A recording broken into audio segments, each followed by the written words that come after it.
নমস্কার, বংপাড়াতে আপনাদের স্বাগত।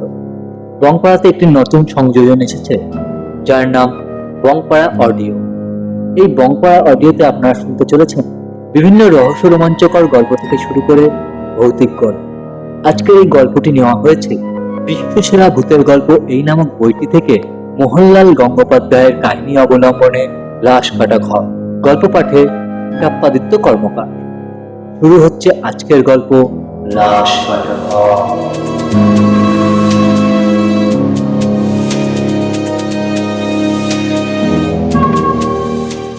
ডাক্তারি কলেজে পড়তে পড়তে কেন জানি হঠাৎ ডাক্তারি পড়া ছেড়ে দিলাম।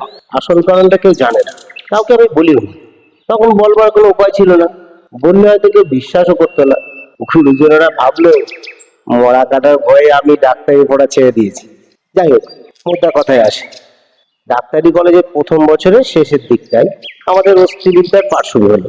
এক বাক্স মরা মানুষের হাড় কিনে আমার খাটের পেছনে আলমারির মাথায় রেখে দিলাম। আমাদের বাড়ির বুড়ো চাকরটা ছেলেবেলা থেকেই আমার ঘরের মেঝেতে শুতো।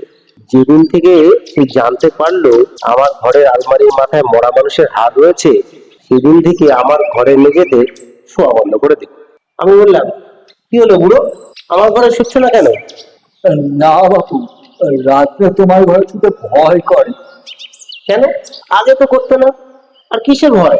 তা জানি না বাপু, ওই বাক্সগুলোর ভিতর কেমন যেন শব্দ হয়। কেন, তুমি শুনতে পাও না? ও ইঁদুর টিঁদুর হবে হয়তো, তাতে আবার ভয় কিসে? এই ঘরে আবার ইঁদুর করতে গেছো শুনি? বিড়াল ঘুরে বেড়ায়, তুমি দেখতে পাও না? আমি তো ওকে রোজ মাছ খাওয়াই। কি খাওয়াই না? বুড়ো, তোমার কোনো ভয় নেই। এই তো রোজ আমি ঘুমাই, ওই আমার তো কিছু মনে হয় না। তা হতে পারে বাপু, তোমাদের বুকের পাটাই আলাদা।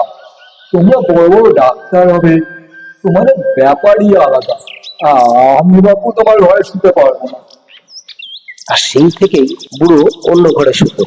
অস্থিবিদ্যার পাঠ্যপুস্তকের সাথে মিলিয়ে মিলিয়ে আমাকে হাড়গুলোর চর্চা করতে হতো।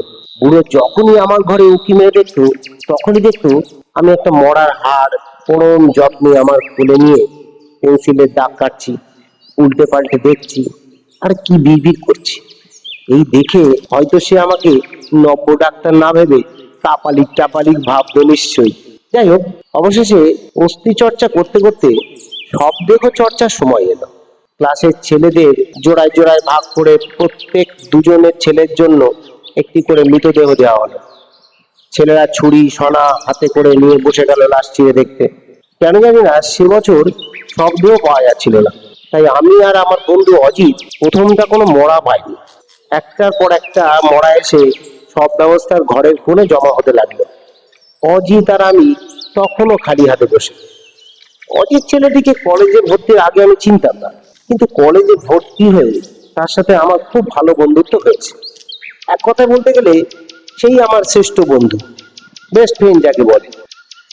অজিতের দুই দিদি, সুনীতি আর প্রকৃতি। অজিতের ওপর আমার একটা টান জন্মে গেছিল। মনে হলো অজিতের মতো প্রিয় আমার বন্ধু আর হয়তো নেই। অজিতের সাথে তাই প্রাণ ভরে মিশতাম, লেখাপড়া করতাম একসাথে। অজিত আমার পড়া ধরতো, আমি অজিতের। আমাদের লেখাপড়াও বেশ ভালোই চলছিল। শুনলাম কদিন পরে নতুন শবদেহ পাবো, তার শিরা উপসেরা আলাদা করে ছাড়িয়ে দেখব। এছাড়াও দেখবো আমাদের বইয়েতে পড়া বিদ্যার সাথে অস্ত্রবিদ্যা মিলছে। এই নিয়ে অজিতের সঙ্গে আমার প্রায় আলোচনা হতো। আমরা মরা না পেয়ে সত্যি একটু ভেঙে পড়েছিলাম। উকি মেরে অন্য ছাত্রদের সব ব্যবচ্ছেদ দেখতাম বটে, কিন্তু তাতে আমাদের মন ভরতে না। সে বছর কোর্স অনুযায়ী আমাদের ব্যবচ্ছেদ করার কথা একখানি হাত। আমি অজিতকে বললাম, ওরে পুরো মানুষ না পাওয়া যাক, একখানা ছেঁড়া হাতও জোটে না আমাদের ভাগ্যে। অজিত বলল, আরে ভাই, তোর যদি অত তাড়াহুড়ো থাকে তাহলে নয় আমারই একখানা হাত কাট। এমন ভাবেই চলছিল আমাদের। একদিন ক্লাসের ফাঁকে অজিতের সাথে কথা বলছিলাম, হঠাৎ এক ছেলে এসে খবর দিল, আরে দাদা, আপনাদের এখানে একখানা মরা এসেছে, এটা শব্দে বলা হয়, যান যান দেখে আসুন। আমি আনন্দে লাফিয়ে উঠলাম। আমরা দৌড়ে মরাটা দেখতে গেলাম। ভিজে কাপড়ে চাপা একটা শুকনো লাশ, লাশ কাটা ঘরের এক কোণে রাখা আছে।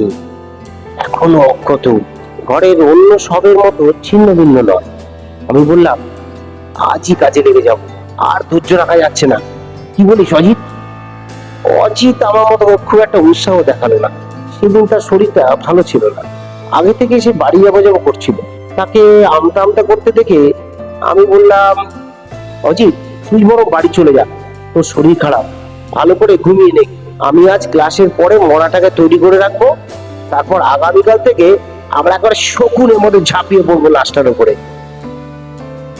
সেদিন শেষ ক্লাসের পর অজিত বাড়ি চলে গেল। আমি একটু হাত মুখ ধুয়ে চাটা খেয়ে তৈরি হলাম সব ব্যবচ্ছেদের জন্য। বেশ সন্ধ্যা হয়ে গেছিল। অন্য ছাত্রছাত্রীরা দিনের বেলাতেই নিজেদের কাজ সেরে নিয়েছিল। মরা কাটার ঘরে কেউ ছিল না। ঘরটা পুরো খালি। শুধু দেখলাম আমাদের মরার টেবিলের কাছে ভদ্রমহিলা বসে আছে। প্রথমটা মনে হলো কোনো নার্স বা কোনো ছাত্রী থাকতে হবে, কিন্তু যেভাবে মরাটাকে দেখছে তাতে আমার মনে খুব সন্দেহ হলো। আমি আস্তে আস্তে এগিয়ে গেলাম। মহিলাটি আমাকে দেখতে পায়। আমি যখন তার কাছাকাছি পৌঁছালাম তখন তিনি টের পেলেন, সাথে সাথে সরে দাঁড়ালেন। দেখলাম তার মুখে অপরিসীম ক্লান্তি, চোখের ছায়া। এরকমটা দেখবো আশা করি। আমি কিছু বলার আগেই মহিলা বললেন, আপনার কাছেই বুঝি এই সবটি পড়েছে? আমি বললাম, হ্যাঁ কেন বলুন তো? আপনাকে একটা অনুরোধ করছি, এবার আপনি কাটবেন না।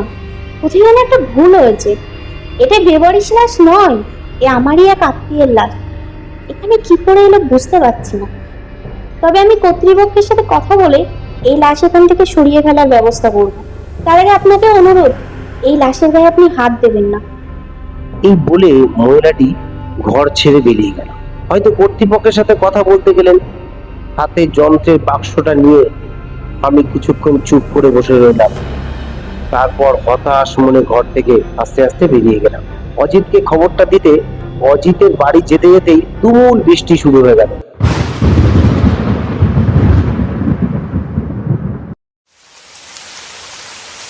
আমি একেবারে ভিজে চকচকে।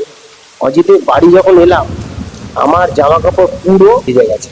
অজিতের মা আমাকে শুকনো কাপড় দিল মুছতে। দেখলাম তখনও অজিত বাড়ি ফেরেনি। কিছুক্ষণ পর অজিতও একেবারে কাক ভেজা হয়ে বাড়ি ফিরল। তারপর অজিত আমার কাছে এবং ওর মার কাছে খুব বকুনিও খেলো। অজিতকে আমি ঘটনাটি খুলে বললাম। অজিত বলল, আরে ভাই চিন্তা করিস না, যা আছে কপালে দেখা যাবে, ওই অত চিন্তা করে লাভ আছে রে। নানান চিন্তায় সারা রাত ঘুম এলো না আমার। সকালে উঠতে একটু দেরি হয়ে গেল। কোনো মতে আমি খেয়েই কলেজে গেলাম। প্রথমেই খোঁজ নিলাম আমার মরাটা সরানো হয়েছে কিনা, কেউ লাশ দাবি করেছে কিনা। শুনলাম কেউ লাশ দাবি করতে আসেনি। এতদিন পরে লাশ দাবি করার কারোরই কোনো অধিকার নেই। দাবি করার সময়সীমাও পেরিয়ে গেছে। মৃতদেহ তো বিকৃত হয়ে গেছে। এতটাই বিকৃত হয়েছে যে তাকে শনাক্ত করাই অসম্ভব। আর শনাক্ত করলেও কর্তৃপক্ষ তা আর মানবেন না। শুনে আমার মন খারাপ লাগছে। মহিলার জন্য আমার খুব দুঃখ হলো। শুনলাম লাশটা পাওয়া গিয়েছিল বিহারের কোনো এক অঞ্চলে। লাশ কাটতে পারি কিনা কর্তৃপক্ষকে জিজ্ঞেস করতে উত্তর পেলাম, আলবাত পারি। এই সবের সম্পূর্ণ অধিকার আমাদের কলেজের, আর কারো নয়। শুনে আমার আবার মরা কাটার আগ্রহ ফিরে এলো। সেদিনে ছাত্ররা যে যার কাজ সেরে চলে গিয়েছিল। ঘর খালি। আমি ঘরে ঢুকেই অবাক হলাম। এ কি, সেই মহিলা আজও মরার কাছে উঁচু টেবিলে বসে আছে। মনে হলো আমার জন্যই অপেক্ষা করছিলেন। আমি তার কাছে যেতেই তিনি বললেন, দেখুন, এই লাশ আপনি কাটতে পারেন, কিন্তু অজিত যেন না থাকে। আমি অবাক হলাম। কেন? আর আপনি কি অজিতকে চেনেন নাকি? হ্যাঁ, এ দেহ অজিতের দিদির দেহ। কিসের জন্য একটা ধাক্কা খেলাম মনে। সমস্ত দেহ অসাড় হয়ে গেল। টুলটা শক্ত করে চেপে ধরলাম। দেখি মহিলা দ্রুত ঘর ছেড়ে চলে যাচ্ছে। আমি চেঁচিয়ে বললাম, কে আপনি?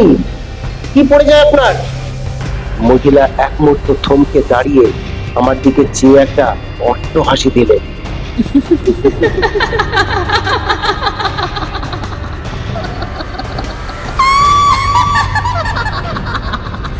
সঙ্গে সঙ্গে দরজার পাশে মিলিয়ে গেল। পরক্ষণেই আমি চিনতে পারলাম তাকে। আমি কখনো অজিতের দিদিকে দেখিনি, কিন্তু ওর মাকে তো দেখেছি। মুখের আদলটা ঠিক সেই রকম। আমি এই ভাবতে ভাবতে কখন অচৈতন্য হয়ে পড়েছি জানি না নিজে। যখন জ্ঞান ফিরল তখন আমি বাড়িতে। আমি উঠেই তড়িঘড়ি অজিতের বাড়ি ছুটলাম। অজিতের বাড়ি গিয়ে ওর মায়ের মুখে শুনি অজিতের দিদম জ্বর, ও পাশের ঘরে শুয়ে আছে। আমি অজিতের ঘরে ঢুকে অবাক হলাম। দেখি ওর পাশে বসে আছে ওর বোন সুমি, আর ওর মাথায় হাত বোলাচ্ছে সেই মহিলা যাকে কিছুক্ষণ আগে আমি লাশ কাটা ঘরে লাশ হয়ে শুয়ে থাকতে দেখেছি।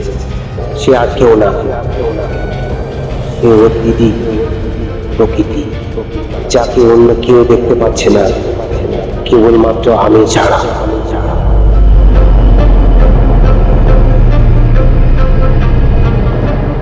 এতক্ষণ আপনারা শুনছিলেন মোহনলাল গঙ্গোপাধ্যায়ের কাহিনী অবলম্বনে লাশ কাটা ঘর। বিভিন্ন চরিত্রে যারা যোগদান করেছেন: সূত্রধর ও গল্পপাঠে চাপ্পাদিত্য কর্মকার, অজিতের ভূমিকায় বাপ্পাদিত্য কর্মকার, দিদি প্রকৃতির ভূমিকায় রিমি ব্যানার্জি, বুড়োর ভূমিকায় প্রসেনজিৎ ব্যানার্জি, অন্যান্য চরিত্রে সৌম্যদিত্য কর্মকার, নাট্যরূপ সৃজনী ব্যানার্জি। আয়োজনে বংপাড়া টিম, স্টুডিও সহযোগিতায় এসবি প্রোডাকশন, প্রোডাকশন ম্যানেজার দিগন্ত মণ্ডল, নির্দেশনায় প্রসেনজিৎ ব্যানার্জি ও চাপ্পাদিত্য কর্মকার, আবহ এবং এডিটিং বংপাড়া।